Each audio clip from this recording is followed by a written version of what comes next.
right? So we want most Americans to go to a predominantly whole food, low fat, plant-based diet. And if you're going from eating, say, McDonald's every day to a diet that's whole food, plant-based with some nuts, I'll take it any day.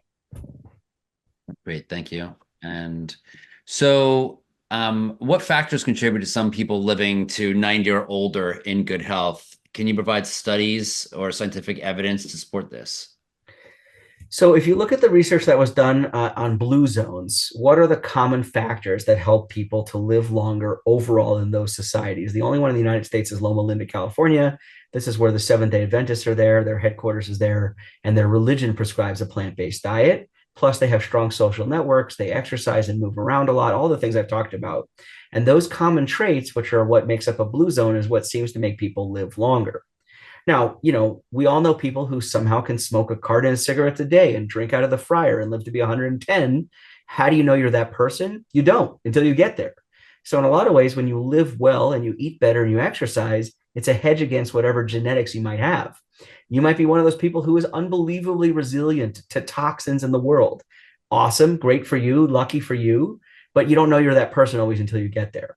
So by and large, what I would tell you again is the eating plants, exercising more, stressing less, loving more, sleeping enough is really a very powerful way to live your life to improve longevity.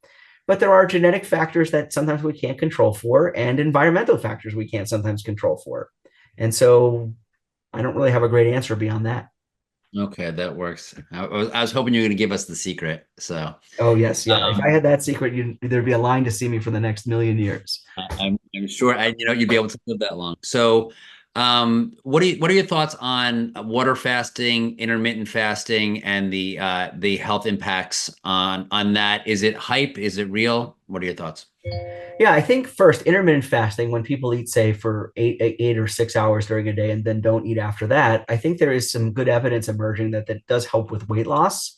And more importantly, it seems to create ketones. And as much as we don't want ketones from a ketotic diet, like a low-fat animal food, I'm sorry, high-fat animal food diet, ketones seem to be beneficial. We can get them from drinking black coffee, from fasting, etc. So I think there is some benefit to that.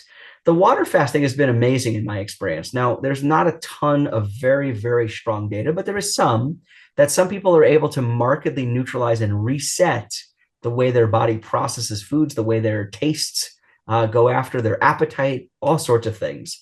So I would say that, I don't think water fasting is an approved, in the guideline thing that people do. But I do think that there's some benefit for selected people. And I do recommend that it be done in a medically supervised way, that there are certain places in the country that do that. Because, drinking just water for, a week or more at a time can be dangerous for some people. And then when you start to refeed yourself again, there's all these different syndromes that can occur. So it needs to be done in a monitored setting. Great, thank you. So our next question is going to come from David R. Please state where you're from and ask your question. Hi, I'm David from Massachusetts. And my question is, what's your thought, doctor, about deficiency of omega-3 despite consuming flaxseed and walnuts? Would you recommend a supplement, and what type of supplement? Thank you. Yeah, so it's important that people try to consume ground flaxseed, and particularly ground. So if you consume whole flaxseed, it may not be absorbed as well. So I usually recommend that people have ground flaxseed and some nuts, and then your body will convert some of the ALA into the various fatty acids that we need. I think that if you are not able to eat that way, you might want to take a supplement. And I recommend that you get one that, of course, is not from fish, but rather from algae if it's possible to do so. Thank you. And what about salt? And there's how much salt is safe to eat? Is it healthy for us to consume salt? And is there a difference between the different kinds of salt? People say that the Celtic salt is somehow healthier than table salt or sea salt. What are your thoughts on salt? Yeah, I'm not sure that there's a ton of evidence about one salt being better than another. I mean, first, the vast majority of Americans consume far too much salt as it is. The number one source of salt in most American diets is actually poultry, believe it or not, before it leaves the grocery store. It's been brined or injected. And it turns out that too much salt is associated with high blood pressure and a variety of other problems. In terms of salts, I usually leave it to the user. Many of the pink Himalayan salts and the sea salts and the Dead Sea salts and all these things have different different, elements in them, if you will, and compounds in them that may be beneficial. So I would say that if you want to put a sprinkle of salt on your food, feel free, but really be wary. It's the salt that's added to foods that's a major problem. And you can find that in most of the packaged foods you eat. Things that you would never even think about as salty are actually quite salty, like, for instance, raisin bran or even some breads. So I would say do your best to use spices instead of salts whenever you can. And then if you want to choose a particular salt that you like better, feel free.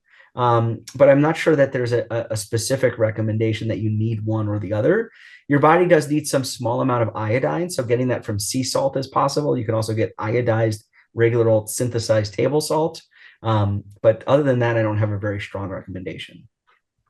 Are there foods that are touted as healthy that that basically people are being misled by the health claims? For example, we talked about alcohol, and you mentioned that maybe if you're going to drink alcohol, red wine would be the best one. But I think at one point it was really being promoted as, hey, you should be drinking red wine. And I know there's a lot of there's a lot of people out there who have a glass of wine because they think it's heart healthy, probably also to relax a little bit. But are there things out there besides alcohol that people would be surprised is not healthy for them? I mean, I think there's a lot of things out there, like some of the, just because it says plant-based on it doesn't mean it's healthy. That's one. And there's lots of snack foods and whatnot that are like that. The quote unquote vegan sausages and burgers and cheese and all that are a nice, occasional treat. But some people are eating those as their mainstay, and that's not the right thing either. And I think added sugars obviously are certainly not touted as health foods, but are present in a lot of foods. And then I think coconut oil has gotten a lot of praise, but I'm not sure it's as healthy as people actually think. I think that's basically it. I mean, I think, you want to eat things that are minimally processed and look like they came out of the earth. And how about olive oil? Yeah, olive oil. So if you look at the data on oils, there's only a small handful of them that are actually considered beneficial. It's olive, canola, safflower, sunflower. And, in general, they should be used sparingly. They're highly caloric. And too much of it is probably less than ideal. So I usually recommend people cooking veggie broth or, with no oil at all. But you can find, that there's lots of data about olive oil being positive. And I guess I would tell people to use it in moderation. I probably wouldn't drink the 2 liters per day or so that people did in some of the studies that were out there. So John McDougall, I'm sure you're familiar with some of his work. He touts a starch-based diet. What are your thoughts on a starch-based diet? I think for some people it's quite beneficial. And I think if you can cut out all the other junk that most of us eat, it probably is helpful. But the vast majority of us already eat too many calories and starch to begin with. And so starch is a concentrated source of calories, right? It's where the plant stores its energy, and then you eat it. So I think if you are trying to lose weight and you load up on starches, you might have a problem unless you're able to cut out everything else, which most people don't do when they do this. So the McDougall diet is actually quite restrictive in what it offers. And if you do it well, people do lose weight. But most people add starches and then they end up gaining weight because they didn't get rid of the other stuff too.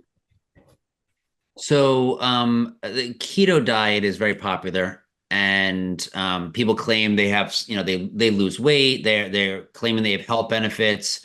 What are your thoughts on the actual health benefits of a keto diet, and why do people see some benefits when they start going on the diet? Yeah, I mean, when you cut out garbage carbs, right? Garbage, right? Your weight will go down. And when your weight goes down, many risk factors improve. That's a plus. But there are better ways to do that than to eat a keto diet, which tends to also create inflammation and cancer risk, and sometimes very high cholesterol in some patients. So in general, I don't recommend a keto diet ever, unless you have some sort of neurologic disorder that it would benefit from, which there are a few. But in general, and if you are going to do keto, I recommend a plant-based keto diet, as I mentioned in my talk. And are there any other diet trends that are out there that people that are popular that people should avoid? Well, there's millions of them. I mean, people are doing all sorts of things. They're eating all sorts of crazy things. I mean, you can find everything from the hot dog diet to, high colonics and all sorts of terrible things. So in general, I always tell people to do an evidence-based, plant-based diet. That's it. There's only a handful of them, and they all work. Okay. And so based on your career experience and follow-ups with real people, what outcomes have you observed? My favorite day is when somebody takes my advice to heart, no pun intended, and actually makes these changes, right? This is where, they come back and their blood pressure is normal and I can take them off of medications. Their diabetes goes into remission, their heart failure recovers, their sleep apnea goes away. They can fit into clothes they didn't wear since high school. Like those are the pluses. And I see that commonly when people follow these types of approaches. So every patient I see usually makes some dietary change, but probably only 15 or 20% of them actually go plant-based in varying levels. And the ones that go fervently with it, along with the other lifestyle domains, I'm seeing cure regularly when they do that. But it's not many people that do that. You're seeing cure, you said? Cure. Yep. For the first time in my career, I saw cure when people started to do it, but it takes all the lifestyle domains and it takes some real conscientious effort. And when you see blood pressure normal with no meds, when you see heart failure normalized with no meds, it's eye-opening. And when people reach the state of what you're calling cure, do you find that they rejoice and celebrate with a cheeseburger, or do they keep on this diet for their and the total lifestyle for the rest of their life? I think once people have a taste of how good they feel and how little medication they need, there's no going back. Those people are on it for life. Okay. And what are the most impactful steps that people can do to avoid illness? Really, all the lifestyle domains I mentioned. I feel like a broken record, but eating plans, exercising more, stressing less, loving more, sleeping enough, and avoiding substances is really critical. And I think if people do that, it really works. Is it a absolute? No, but it is as close as we can possibly get. Right? Remember that you can be fully vegan and running marathons and doing everything you're supposed to do, and a bus could hit you, right? So there's still bad things happen to good people and people doing good things for themselves, but the goal is to always put odds more in your favor. Great. And there we go. So is it advisable to limit or reduce the intake of whole plant-based foods rich in saturated fat, such as Brazil nuts, macadamia nuts, coconut products, and the such? Are these foods potentially harmful to the heart? Again, I think that when you eat a very high fat diet, it's probably not an ideal situation. And mostly because there's a lot of calories in that. If you've ever looked at like a jar of peanuts, for instance, technically peanuts are legumes, so you can kind of figure out which category they belong into. But regardless, if you look at a jar of peanuts, the number of servings in it could be 30, and each of those servings could be several hundred calories, right? So it's very, very easy to get thousands of calories in one jar of peanuts. And so the same thing with other high fat foods, they're highly caloric, and that's a big risk. So again, I recommend using the plant-based fats in moderation. And what's the correlation between diabetes and heart disease? So diabetes is a coronary artery disease risk equivalent. People who have diabetes are prone to blood vessel damage chronically, probably from the inflammation that ensues from high blood glucose all the time. And so we know from research all the way back from Walter Kempner in the 1940s at Duke that eating a lower fat, predominantly plant-based diet can reverse diabetes.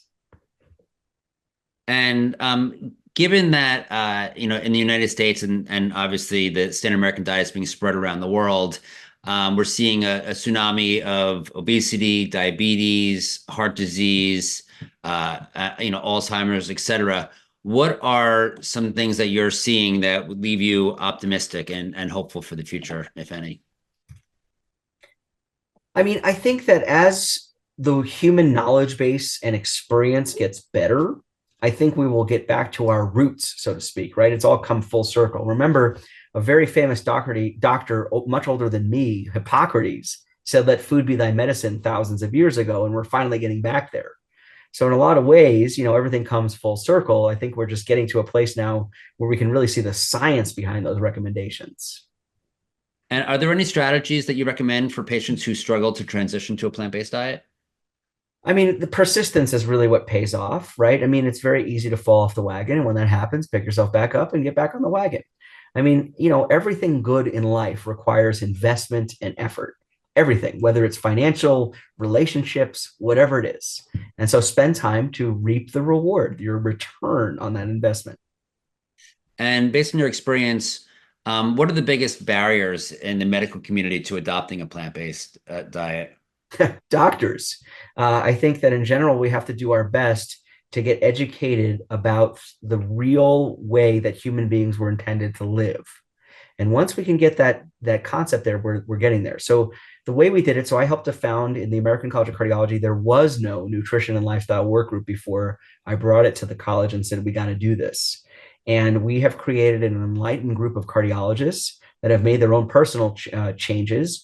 And they are out there carrying that torch and taking little bites out of mainstream medicine in an effort to incorporate this into everything we do. And we are making lots of progress. So my hope is within my lifetime, and hopefully sooner than that, this becomes the way that every doctor practices. And how do societal norms, you mentioned this with regard to going the inland Chinese people, how does societal norms and the food industry impact the adoption of plant-based diet?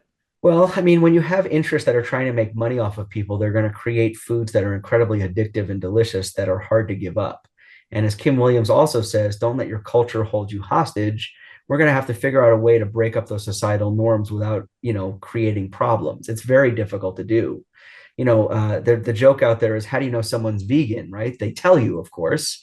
And so, when I'm in certain social situations, my wife, who's very graceful in society and smart, always tells me not to mention that I'm plant-based unless someone specifically asks why I'm eating a certain way or whatever, so I don't create problems. And I hope at some point it's the norm. I don't even have to think about it. So, we're slowly getting there. And I would say that, we create these waves of wellness around us if we can stick with it. And I think I'm going to take a minute break while you get ready for the next section. Why don't you go for it? If you can just give me 1 second, so that way we can just all show our appreciation. If we can unmute and you can take a minute break. Thank you. Thank you. Great job. Yes.